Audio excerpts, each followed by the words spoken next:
Skaistums pavisam noteikti nāk no iekšienes. Tas ir 100%. Manuprāt, mēs visi esam pieredzējuši tādu situāciju, ka sieviete, vai arī vīrietis, nav īsti simpātisks pēc kaut kādiem skaistuma etaloniem, taču ir patiešām harizmātisks, un tas iekšējais skaistums, tā gaisma spīd cauri tam, un tas cilvēks liekas tik ļoti pievilcīgs, un tik ļoti gribās būt šī te cilvēka enerģijā. Un tieši tāpat mēs varam iedomāties un noteikti esam piedzīvojuši tādu situāciju, ka mēs redzam skaistu sievieti, arī sakoptu, ar skaistām pareiziem vaipstiem, skaistiem matiem, vislabāko apģērbu. Kad mēs viņu iepazīstam, tad viņa pavisam noteikti nešķiet skaista, tāpēc, ka tā cilvēka personība nav skaista. Un tieši tāpat mēs varam domāt par kaut kādiem skaistuma etaloniem. Tas varētu būt tas otrais, tātad teikt, skaistuma veids, un šie etaloni mainās.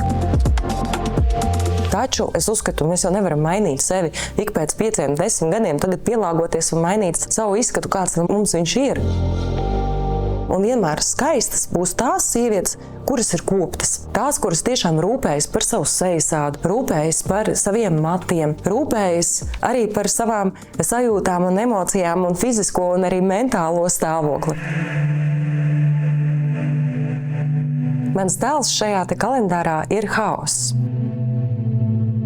Patiesībā haoss no sengrieķu valodas ir visa pirmsākums. Tā ir arī tumsa, bezgalība un visuma sākums. Tas ir tas, no kā cēlās viss šajā pasaulē. Gan fiziskās lietas, gan cilvēki, gan arī nemirstīgie dievi. Tāpēc, manuprāt, tas ir tiešām kaut kas tāds ļoti cēls, interesants un tāds ļoti, ļoti dziļš tēls.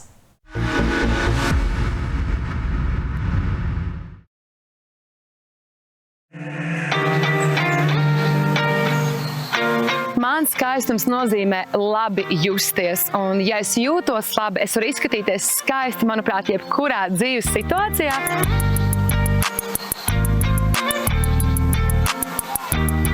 Skaistums nav par to, ka tas skaists ir tas āršķirīgais. Skaistums vairāk par to, kā mēs jūtamies, kādas ir mūsu domas, kā mēs izturamies pret apkārtējo pasauli. Un tieši tas mūs padara skaistus, ka mēs varam tomēr no iekšpuses veidot to skaisto ārienu. Vai tā būtu māja, vai tas būtu interjers, vai tā būtu vienkārši guļamistaba, vannas istaba, smaržu izvēle, jebkas, garšīgs ēdiens. Un, protams, esot man kā sievietei, es ticu tam, un arī zinu, ka skaistums tomēr prasa arī to āršķirību. Tādēļ lieku reizi sarkanas lūpas vai kleita, skaista apakšveļa noteikti man liek justies skaistai. Mans tēls šajā kalendārā ir Eros, kas ir mīlestības dievs, aizbildnis par romantiku, mīlestību. Un, kā jau mēs zinām, dzīvē mīlestība var būt dažāda. Tā var būt gan ugunīga, gan dažreiz postoša, kā arī šī daba apkārt. Aiz mīlestības pat var lūst koki. Bet mīlestība var būt arī maiga, ļoti gaiša, un šodien, es domāju, es arī mēģināšu iesties tajā tēlā, lai parādītu to mīlestības gaišo pusi. Visu dzīvi var mācīties mīlēt, un es domāju, ka tas arī ir šobrīd mans dzīves uzdevums – mīlēt sevi, mīlēt apkārtējos un mīlēt pasauli.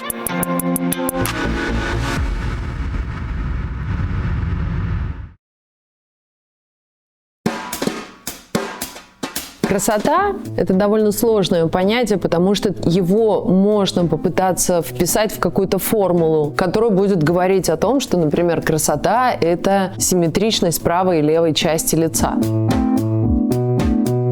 И некоторые ученые даже проверяли нас на симметричность, да, и выяснилось, что самые красивые люди, как правило, симметричны справа и слева.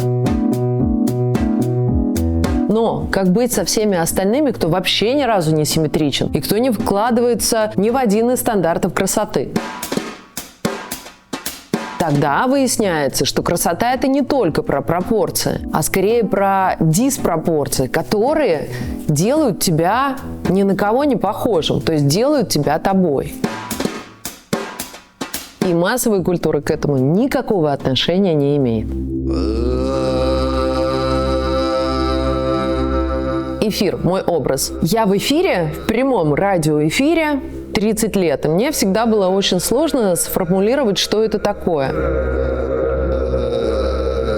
Если мы посмотрим на то, какие определения дает физика про эфир или алхимия, это всегда про что-то такое, про какой-то пятый элемент, который раздрозненные части делает единым целым. То есть свет, тьма, что-то внутри, материальное, нематериальное, все это должно чем-то скрепляться. Если уж прям совсем пошло, то эфир – это некий скрепляющий цемент, раствор, который делает мир миром. Бог сначала там небо, землю создал и так далее, а потом вдруг бабац, и все появилось. Вот эфир для меня – это некое подобие жизненной силы или жизненной энергии, которую иногда еще в такую золотистую оболочку облекает, или золотистую, или представляет ее как некий золотистый свет. Вот это основа всего сущего. И мой персонаж в этом смысле, вы обратите внимание, как он играет, то ли женщина, то ли мужчина.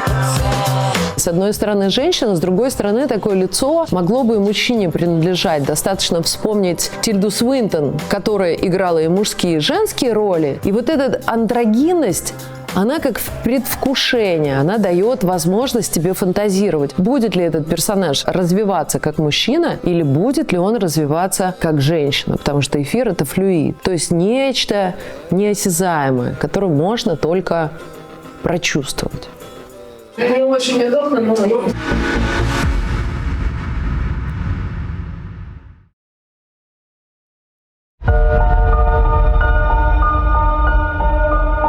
Что для меня красота? Есть выражение beauty in motion, красота в движении. То есть это, в принципе, то, что вокруг нас находится, все, что двигается, все, что передвигается. Зачастую это природа.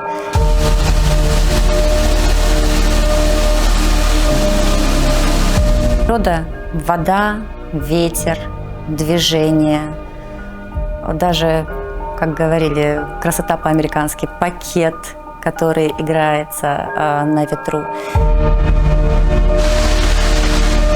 То есть то, что человек воспринимает как нечто необычное.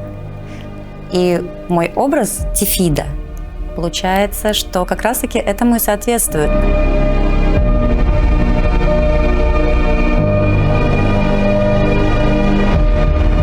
Это потоки, это та же вода, это энергия. И если, насколько я помню, наша субстанция воды снимает и негатив, то это еще и лечащая какая-то метафора, не знаю.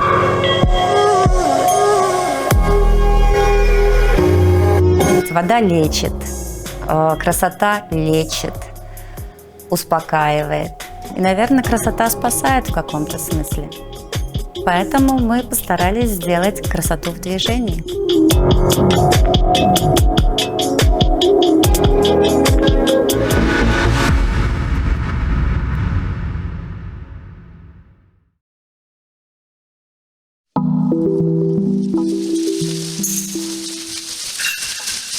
Tātad, kas ir skaistums?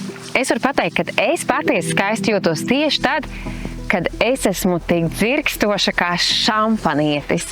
Un kad man ir iekšēji šāds stāvoklis, tad cilvēki paši pielīp klāt. Gan jauni, gan veci, gan mazi, gan lieli, gan sievietes, gan vīrietis. Tad, kad tu esi burbuļojošs, spridzinošs un starojošs, tad tu esi skaista.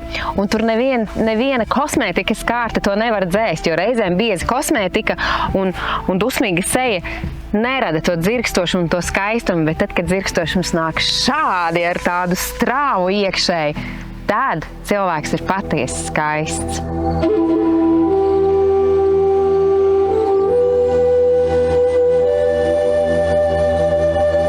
Mans kalendāra tēls ir Hemēra, un jāsaka, ka ļoti desmitniekā mēs esam trāpījuši ar šo tēlu, jo Hemēra ir dienas gaismas dieviete. Tātad viņa izkliedē miglu, tur, kur viņa ir, tur spīd, tur ir saule, tur ir prieks. Un man liekas, ka tās ir raksturīpašības, kas mani noteikti raksturo, jo ir dažkārt nācies dzīvē sastapties ar to, kad es ar kādu cilvēku aprunājos, kurš ir, varbūt mazlietiņ kaut kādās dzīves strupcelēs un mazliet skumīgs. Un viņš citreiz saka, es esmu pateicis tādu vienu frāzi, kaut kādu, kas viņam liekas ļoti vieda, uzmundrinoši. Man citreiz pēc tam atsūta ziņu, tu zini, man kļuva saulaināk dzīvot. Un man liekas, tieši tas ir tas, kas raksturo mani, ka es māku uzmundrināt cilvēkus īstajā mirklī. Un es ceru, ka šoreiz Hemēras tēls caur fotogrāfiju atnesīs jums daudz gaišuma un dzīves prieka. Все, супер!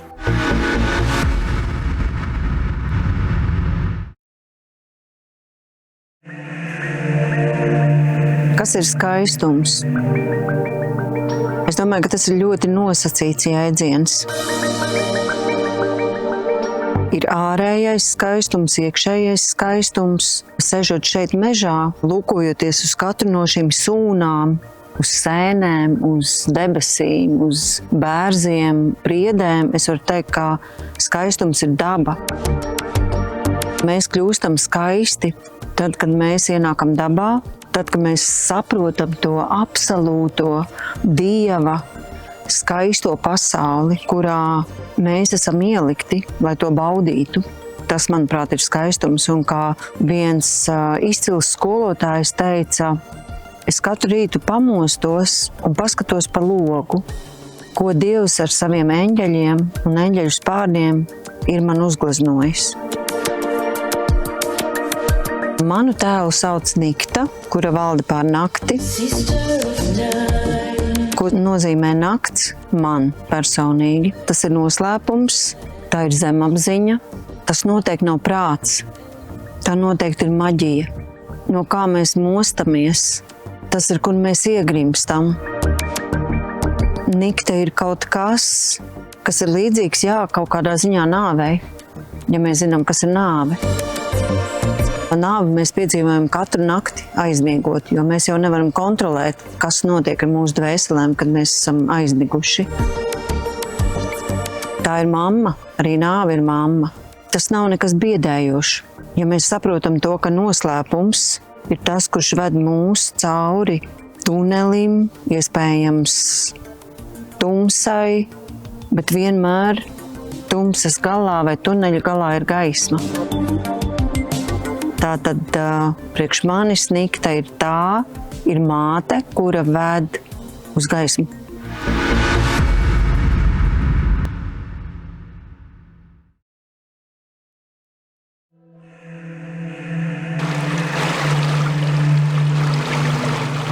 Skaistums ir tas, ka mēs principā piedzimstam šajā brīnišķīgajā pasaulē līdzās tādai dzīvībai, kura rit visapkārt. Es domāju, ka tā ir liela laime, ka mēs kā cilvēki, tāpat tās arī dzīvnieki, varam pavadīt kaut kādu konkrētu laika posmu uz šīs brīnišķīgās planētas Zemi. Bet ja konkrēti mēs runājam par āršķirīgo, cilvēkam nav jāsako līdzi visām skaistuma tendencēm, kuras influenceri, blogeri iesaka, tāpēc, ka tas ir tāds tricky biznes, kur katram ir kaut kas jānopārdod. Man liekas, ka ir skaisti, ja tu jūties harmonijā un pilnībā saproti, ko tu vēlies un ko tu gribi, un jūties ar to laimīgs. Komanda, pagāli! Es esmu dieviete geja.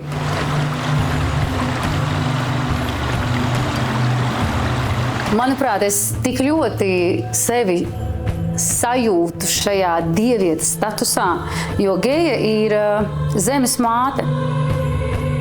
Man kā 3 bērnu mātei, un es domāju, ka jebkura māte, kura ir dāvājusi dzīvību, viņa var sevi sajust šīs dievietes lomā. Zemes māte, kura rūpējās par saviem bērniem, kura rūpējās par saviem putniem un straumēm. Tāpatās arī es jūtu, ka es gribu rūpēties par saviem bērniem, par savu dzīvi, par savu skaistumu, par saviem visiem dzīvnieciņiem apkārt. Un tas arī ir tieši tas pats, par ko mēs runājam, par to skaistumu, dzīves skaistums.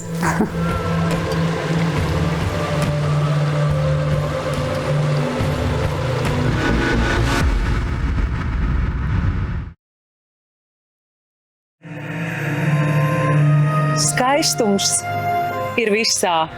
Tad, ja tu proti un māki to ieraudzīt. Jo mēs nevaram ieraudzīt apkārt neko citu, kā tikai to, kas ir mūsos pašos.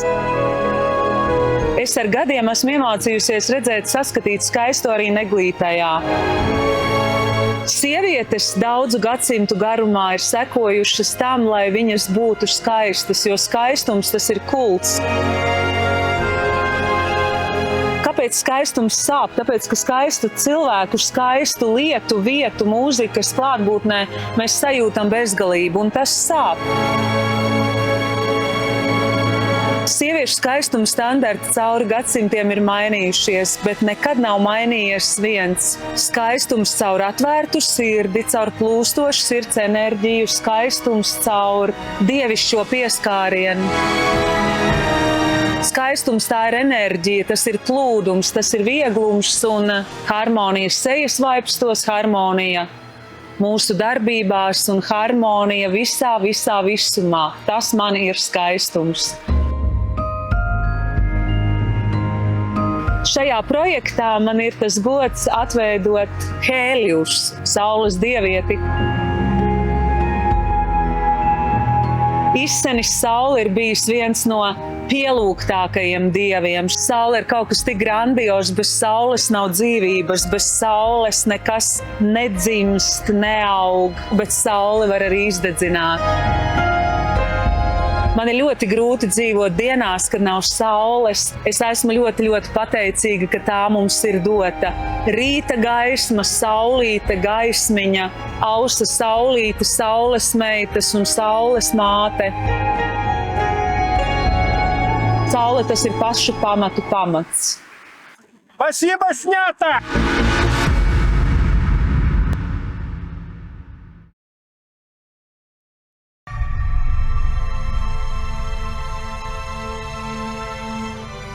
Es uzskatu, ka ar skaistumu var iekarot pasauli, un skaistums mūsdienās ir ierocis.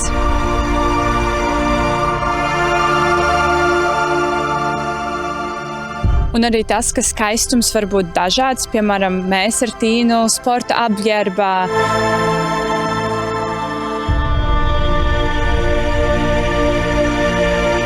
Sporta laukumā mēs arī jūtamies ļoti skaistas, it īpaši tad, kad cilvēki mums jautā, kā jūs spēlējat tikai bikīnī, bet īstenībā mēs arī svīstot, mēs, protams, nedomājam par to, bet mēs jūtamies uz laukuma arī skaistas.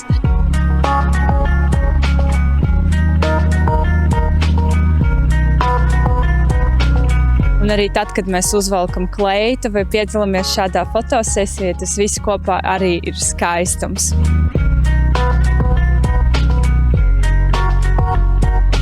Mana dieviete man ļoti patīk, un man šķiet, ka viņa man arī ļoti piestāv, jo tas ir tāda transformācijas, jaunas dienas dieviete un sapņu piepildīšanās, un es uzskatu, ka jaunajā dienā mēs ļoti daudz ko varam mainīt katru dienu, jebkuru dienu. Un arī vienmēr ir jāsapņo lieli sapņi, vienmēr ir arī jāseko saviem sapņiem, un tas arī tas, ko es daru pa dzīvi.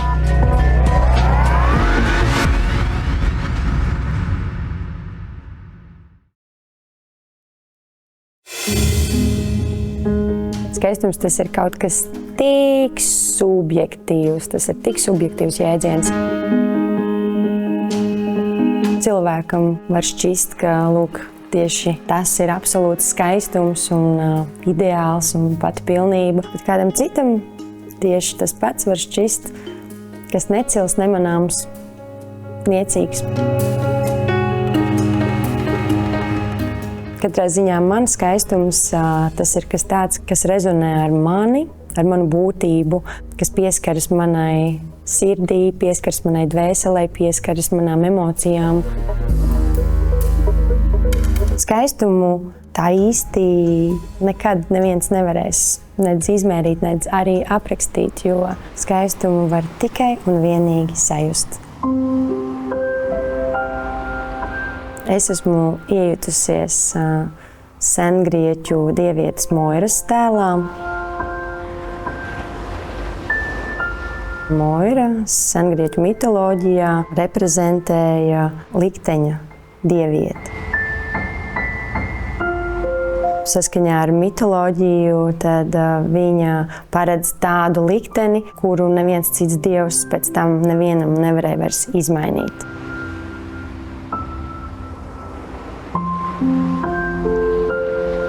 Es uzskatu, ka mēs ar savām domām un ar savām darbībām mēs radām savu realitāti. Tādējādi es uzskatu, ka cilvēks ir spējīgs mainīt savu likteni. Bet kas zina? Moiras ceļi ir neizdibināmi.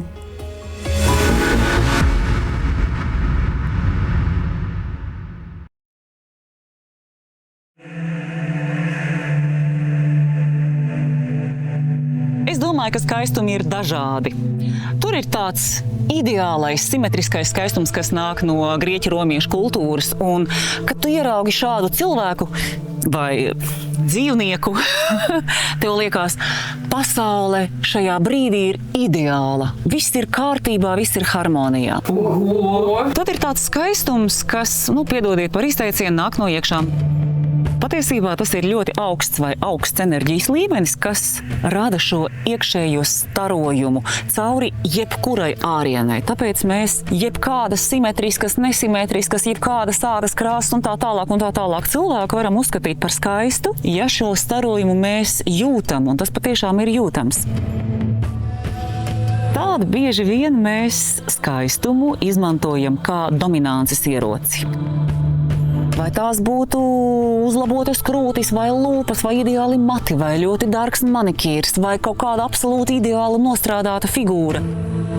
Ļoti bieži tas nav par skaistumu, tas ir par to, ka es gribu šajā brīdī dominēt, kas nav nemaz slikti. Es uzskatu, ka visam ir vieta zem šīs saules, ja vien tas sagādā patiesu piepildījumu.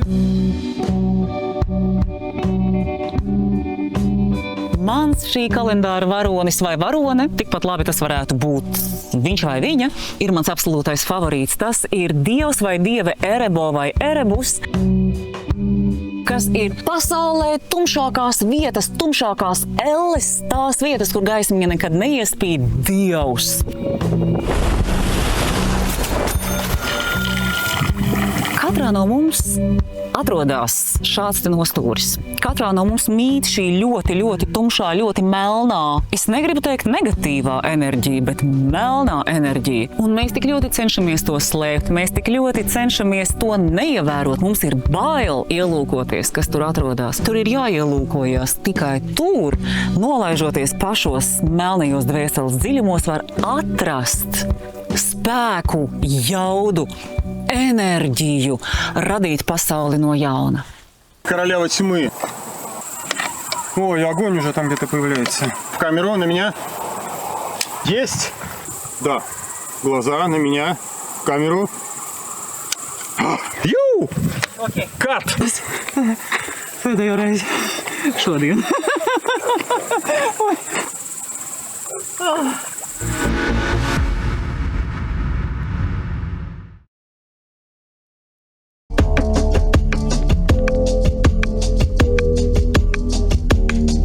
Skaistums, man tas ir saistīts ar mīlestību un ar enerģiju. Tas nav par kaut kādiem standartiem, tas nav par kaut kādu ideālu, bet tas drīzāk ir par gaismu, kas nāk no acīm, par azartu, par to, cik mēs varam būt dažādas, interesantas, cik mēs varam būt iedvesmojošas gan priekš sevis, gan priekš apkārtējiem. Šajā projektā es atveidoju Selēnu.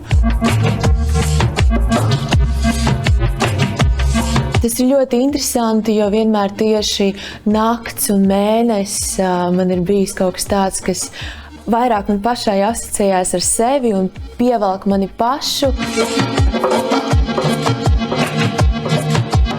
Bieži vien koncertos man ir sajūta, it kā manī pašā būtu kaut kāda gaisma iekšā, te vēdrā, kaut kāda gaismas bumba, ar kuru es dalos ar cilvēkiem, ar saviem klausītājiem, it kā tā būtu mana misija. Un šī projekta ietvaros man ir iespēja izbaudīt, kā tas būtu, ja tiešām es būtu dieviete un tiešām es varētu savu gaismu dāvāt visiem.